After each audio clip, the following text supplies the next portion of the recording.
Olá, camaradas! Com este vídeo eu encerro aquela série de diálogos que eu estou aqui fazendo com vocês. Como eu anunciei no começo, não tinha nenhuma pretensão de criar um super canal, eu queria só um espaço para conversar com as pessoas próximas. E uma coisa interessante é que esse último vídeo é dos primeiros que eu quis fazer, mas a conjuntura ia exigindo que eu postergasse. E agora, 1º de novembro, parece que o golpe começa a esmorecer, né? Acho que está na hora da gente fazer essa reflexão. Vencemos Bolsonaro, não vencemos o bolsonarismo, temos uma longa luta pela frente. E às vezes a gente fica tentando explicar ao mundo de formas assim meio incoerentes, eu diria, né? Pouco racionais. Né? Nós precisamos entender por que é que no Brasil surge o Bolsonaro e o bolsonarismo. Esse movimento surge pela América Latina, surge nos Estados Unidos, na França, na Itália, Hungria, Polônia, Espanha e Portugal. Por que é que a extrema-direita cresce no mundo? E qual é o futuro, qual é a projeção? Essa reflexão que eu quero trazer para vocês, ela me ganhou força na minha mente depois que eu li um livro chamado Como Morrem as Democracias, ou Como as Democracias Morrem, é de um democrata dos Estados Unidos, né, em que ele fazia uma análise muito interessante de como o fascismo crescia pelo mundo. Mas aí, a conclusão dele era que a solução era unir todos os democratas, tá? Defendendo a democracia. Me parece romântica, me parece utópica e me parece que tem muito a ver com um erro nosso. Nós defendemos muito a democracia, nós defendemos a democracia. Sim, mas quando é que nós tivemos democracia? Se a primeira democracia que a humanidade teve, a democracia na Grécia, já era uma sociedade machista e escravocrata, né? E de lá até hoje, a gente sempre esteve nesse contexto. Então nós não estamos defendendo democracia. A democracia que nós temos no Ocidente é a democracia liberal, é essa que a gente está vivendo. E a gente precisa entender por que ela cresceu, até para entender por que ela está passando por momentos tão difíceis. Bom, a democracia liberal ela não é um resultado da evolução da elite, a mente da elite ficou mais bondosa, mais generosa, né? De maneira nenhuma. A democracia liberal, ela ganha força, aliás, no século passado e principalmente depois, na segunda metade do século, por um contexto muito específico. Primeiro tinha o fantasma do comunismo, a Revolução Russa, e depois Stalin, vencedor da Segunda Guerra Mundial. E aí o Ocidente morria de medo que o comunismo se espalhasse. Isso, né, fez com que a elite burguesa fizesse mais concessões. Tá? Tem uma coisa que ajudou também, é que principalmente no pós-guerra houve um crescimento econômico, não é? Houve um crescimento no capitalismo típico de períodos pós-guerra.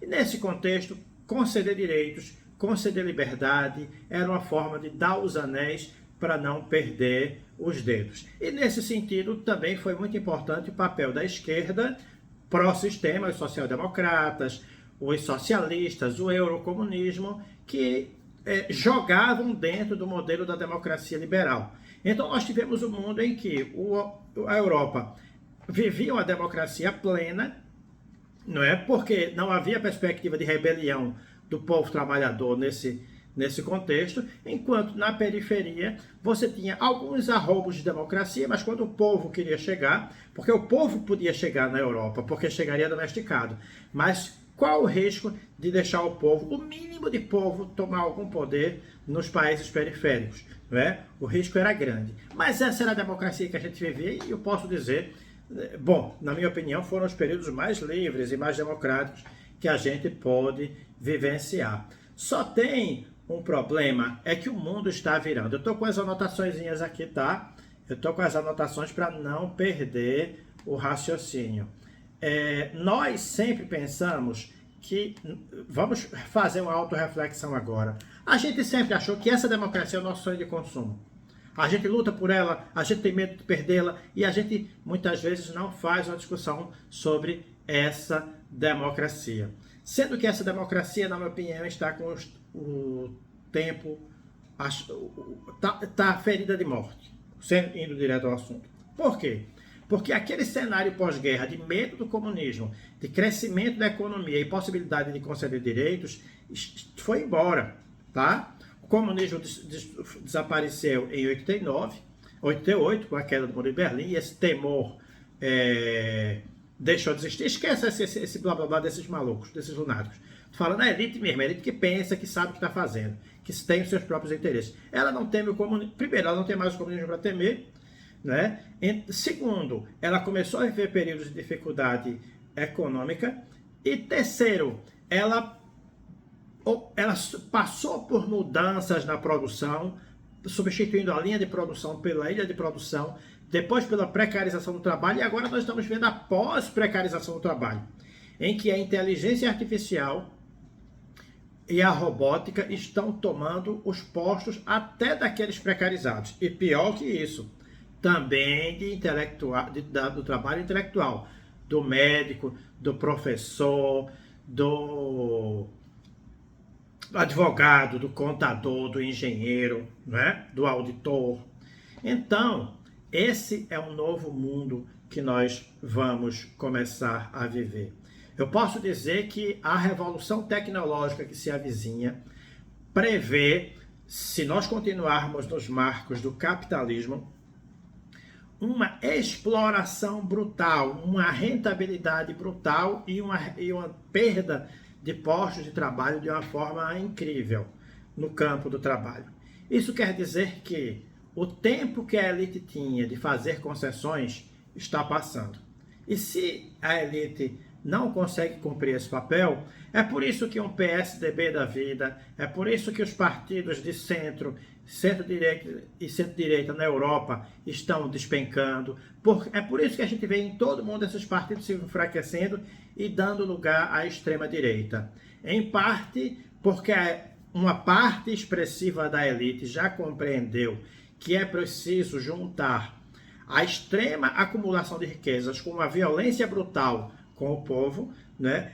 Em outra parte, porque o fascismo, e agora a gente chega no fascismo, se apresenta como a melhor solução para a crise do capitalismo atual. Ora, se neste momento eu vou substituir os postos de trabalho em massa, e pessoal, isso é um fenômeno, tá? Isso já começou, mas vai se aprofundar. E se eu tenho cada vez menos gente trabalhando, cada vez menos postos de trabalho, o que fazer com o excedente? Marx previa que o excedente de 5% era muito bom para que o capitalismo pudesse funcionar. Mas o que fazer quando o excedente chega a 20, 30, 40% da população? E aí a necropolítica e o fascismo se apresentam como uma grande solução. Tá? E mais, os democratas liberais, os social-democratas, os democratas cristãos, todas as vertentes que partem de sair os trabalhistas, né, eles não terão nada a oferecer ao povo no campo da reforma do capitalismo, né? Este ponto, para mim, parece muito importante para nós percebermos que a direita vai dar, que a elite vai dar passos largos cada vez mais para a direita. Se no mundo a extrema-direita cresce, ocupando o espaço da direita e do centro, isso tem sim um claro motivo. Né? Primeiro, precisa-se de um Estado mínimo, mas um Estado violento. Um Estado que seja extremamente violento para garantir o poder. E isso não cabe na democracia liberal. Além do que, o fascismo tem um jogo duplo incrível. Porque as massas desesperadas pelo extremo grau de pobreza que vão passando, elas começam a buscar soluções autoritárias, e aí o fascismo tem o jogo duplo. Com uma mão, ele seduz e mobiliza as massas desesperadas a lutar contra o próprio povo, dizendo que a culpa é do povo, é da esquerda, é das pessoas da comunidade LGBTQIA+, dos negros, das mulheres, né? E por outro, então ele tem um apelo de massa por outro, de um lado, e do outro ele cumpre o seu papel mais brutal do capitalismo para destruir o próprio povo que ele seduz. né? Então, isso é importante, pessoal. Essa reflexão é importante porque Lula, e agora? O que fazer? Né? E não só Lula, e nós da esquerda. Qual é o nosso papel nesse contexto, nesse momento? Bom, na minha opinião, eu acho que a primeira coisa é não acreditar na democracia liberal. Cada vez mais, se a esquerda ficar atuando como atuou nos últimos 50 anos ou mais, né, ela será condenada ao suicídio e levar a classe trabalhadora para o abismo. Tá? Nós atuamos na democracia liberal, mas as instituições são instituições contra o povo, como bem se observou neste momento as instituições policiais e também os tribunais, que ajudaram, que cumpriram um papel muito importante no golpe. O Congresso também. Né? Então a primeira coisa mesmo que atuemos nos campos da institucionalidade, disputando eleições, mas nós precisamos denunciar a fragilidade da nossa democracia e precisamos defender a democracia popular, a democracia do povo organizado, não apenas pelas suas próprias instituições, mas também propondo que haja mudança nas instituições. Por exemplo, o parlamento, o Congresso Nacional tem que mudar de forma a representar o povo. Hoje o Congresso representa uma elite. O modelo eleitoral brasileiro funciona para atender os interesses de uma elite. É preciso inverter a pirâmide, mudar o modelo eleitoral. Precisamos de uma reforma política, mas não é uma reforma qualquer, nem é com pequenos ajustes. É uma reforma política que garanta que a maior parte da população seja representada. Os perfis da população sejam representados. E não a elite ocupando a maior parte do parlamento. Então, não crer na via institucional, atuar nela, mas não como nossa pauta e como nossa prioridade, ou atuar somente em função dela. Não crer num capitalismo mais humano, porque ele não virá. É necessário um projeto anticapitalista, é necessário um projeto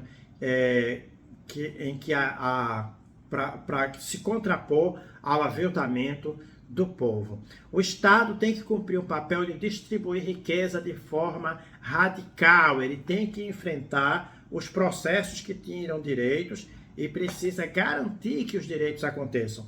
Então vamos ser mais claros, retomada dos direitos, uma contra-reforma da Previdência ou uma reforma da Previdência para garantir um sistema sustentável, que garanta a renda mínima e que funcione de forma protetiva. A taxação dos aplicativos para garantir qualidade de vida para os trabalhadores dos aplicativos, que o uso da inteligência artificial e da robotização seja compensado a contributos para garantir renda para as outras pessoas, redução da jornada de trabalho, ou seja, que o desenvolvimento tecnológico não sirva para aumentar os lucros, mas sirva para distribuir direitos para o povo. Se nós estamos mais produtivos graças à ferramenta, devemos trabalhar menos e não gerar altos lucros para bilionários. Além disso, algumas coisas muito específicas do Brasil. Precisamos desmontar as milícias, tanto as legais quanto as informais, as ilegais quanto as informais. Precisamos punir rapidamente as pessoas que colaboraram e acho que tiveram um papel fundamental para gerar as 700 mil mortes no Brasil. O fascismo é uma ingenuidade nossa, pensando que sendo bonzinhos, o fascismo vai se recolher. Foi isso que fizemos em 84, no pós-ditadura militar. Evitamos tocar na ferida e o que é que aconteceu? Ela volta com todo o ódio e com toda a virulência, defendendo a tortura, defendendo a morte das pessoas. Isso quer dizer que nós precisamos sim de julgamentos eficazes, rápidos, tempestivos dos crimes praticados durante a pandemia, dos crimes praticados contra a democracia e também dos crimes que estão sendo praticados neste momento. Somente se dando o exemplo de que esse caminho não será aceito pela sociedade é que nós teremos realmente condições de avançar para um modelo democrático. E por fim, ser um ator mundial. Essa disputa que acontece no mundo, não é? É uma disputa bastante complexa, merece uma discussão própria, mas a gente tem a China cumprindo o papel, a Rússia cumprindo o papel, os Estados Unidos também, o fascismo ganhando corpo, e o Brasil ele pode ser um ator muito importante, não é? Um ator com um projeto próprio, com uma alternativa própria, defendendo o multilateralismo, não é? Lutando contra o fascismo e os abusos e afirmando um projeto de emancipação da humanidade.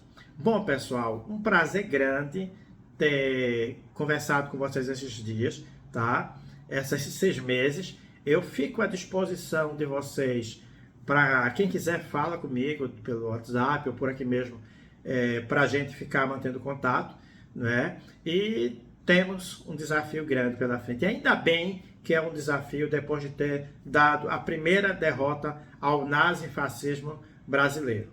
Mas nós só vamos conseguir enfrentar e vencer o nazifascismo no Brasil e no mundo se compreendermos a realidade. Então eu faço um chamado a todas as pessoas que estudem, que tentem compreender a realidade, que debatam, procurem construir um clima de reflexão para que a gente possa construir uma esquerda, o caminho sim é pela esquerda, e possamos construir uma esquerda anticapitalista e com um projeto de defesa da qualidade de vida dos nossos povos. Um forte abraço e a gente segue na luta.